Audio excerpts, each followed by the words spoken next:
स्वागत है आपका अखंड गौरव न्यूज में। मैं हूं विनोद गुप्ता। आइए नजर डालते हैं आज की कुछ खास खबरों।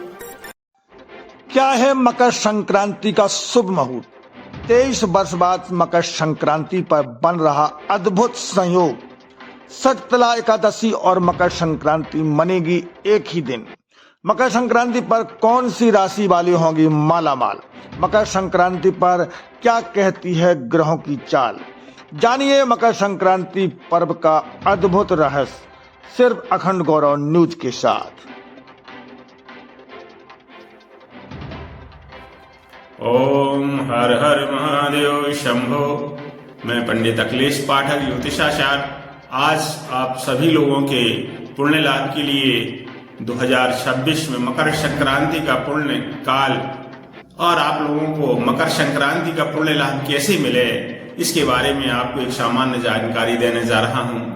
हम जो आज भारतीय सनातन लोग हैं, सभी सनातनी जो विशेष रूप से मकर संक्रांति को एक विशेष पर्व के रूप में लेते हैं, क्योंकि मकर संक्रांति जो है जब खर मास समाप्त होता है, धनु राशि से सूर्य मकर राशि में प्रवेश करते हैं, उसी समय को मकर संक्रांति कहते हैं।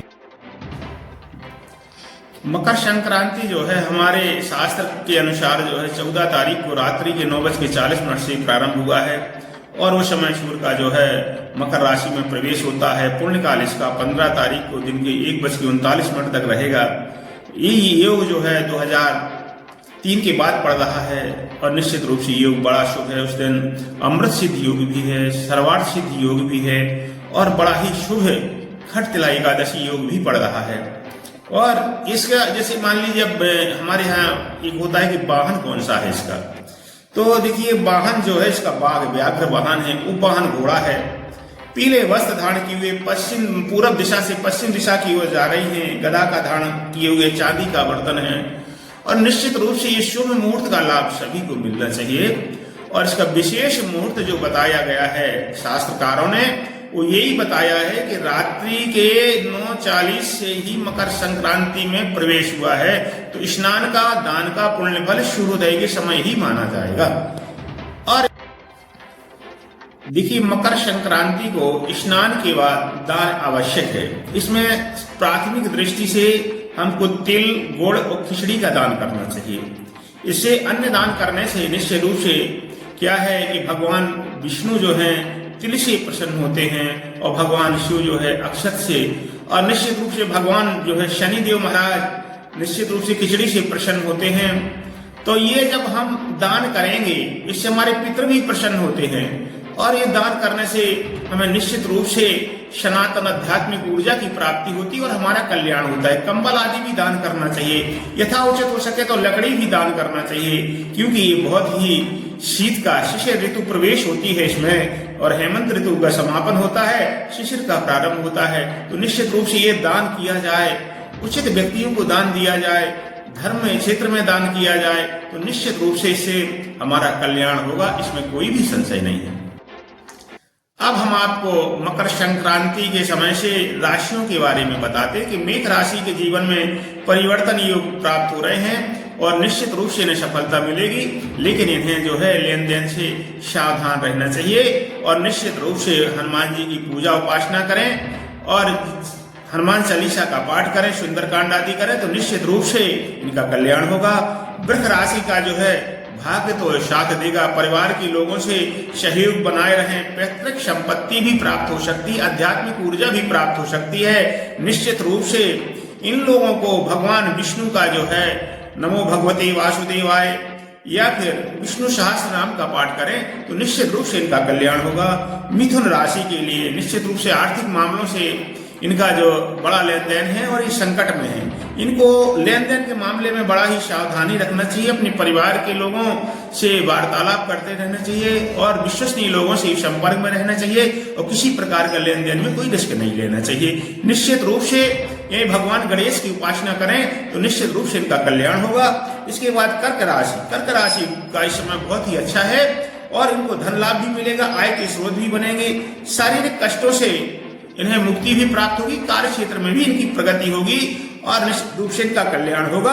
और ये भगवान शिव का नमः शिवाय आदि का मंत्र और शिव अष्टक आदि का यदि प्रार्थना करते हैं तो निश्चित रूप से भगवान शिव की कृपा से इनके समस्त कार्य संपन्न होंगे। सिंह राशि के समय बहुत ही अच्छा है। निश्चित रूप से यदि ये सावधानी से रहते हैं तो हर क्षेत्र में सफलता मिलेगी, धन धान्य की वृद्धि होगी और इनका आत्मबल बढ़ेगा। विद्यार्थियों को प्रतियोगी परीक्षाओं में भी सफलता मिलेगी, इसमें कोई संशय नहीं है। और निश्चित रूप से भगवान सूर्य नारायण का आदित्य हृदय स्त्रोत का पाठ करें तो निश्चित रूप से इनका कल्याण होगा। अब कन्या राशि जो है इस समय बड़ी ही विवाद में चल रही है। इसको अपने संबंधों को लेके ध्यान रखना है, विवाद नहीं करना है, संयम से अपने कार्यों को संपन्न करना है और विश्वसनीयता के साथ ही कार्य करें। निश्चित रूप से इनके लिए समय थोड़ी सा सावधानी का है और इन्हें भगवान जो है गणेश की प्रार्थना करें तो निश्चित रूप से गाय को हरा चारा खिलाएं तो इनके सभी संकट टल जाएंगे। इसके बाद जो है तुला राशि में थोड़ी सा स्वास्थ्य का और लेन देन के संबंधों में थोड़ी सावधानी रखना होगा, वाद विवाद से बचना होगा। निश्चित रूप से यदि ये गजेंद्र मोक्ष स्त्रोत का पाठ करते हैं तो इनके सभी संकट हल होंगे और इनका कल्याण होगा। वृश्चिक राशि, पारिवारिक विवाद से बचें, व्यापार के लेन देन में संयम बढ़ते हैं, धन की कहीं ना कहीं से आमदनी होगी और मान सम्मान का भी ध्यान दें। और निश्चित रूप से भगवान हनुमान जी का जो है सुंदरकांड आदि का पाठ करेंगे तो निश्चित रूप से इनके सभी कार्य संपन्न होंगे। जीवन में आने वाली समस्त समस्याओं का निदान होगा। धनुराशि के लिए इस समय थोड़ी सा मिला जुला असर है। परिवार के लोगों से सहयोग प्राप्त करें, रुके हुए धन को प्राप्त करने का प्रयास करें, भाग्य साथ देगा, परंतु सावधानी हटी दुर्घटना घटी वाली स्थिति है, इसलिए इन्हें थोड़ी सावधानी रखना पड़ेगी। और ये निश्चित रूप से रामचरितमानस का यदि पाठ करते हैं तो इनके सभी प्रकार से कल्याण होगा।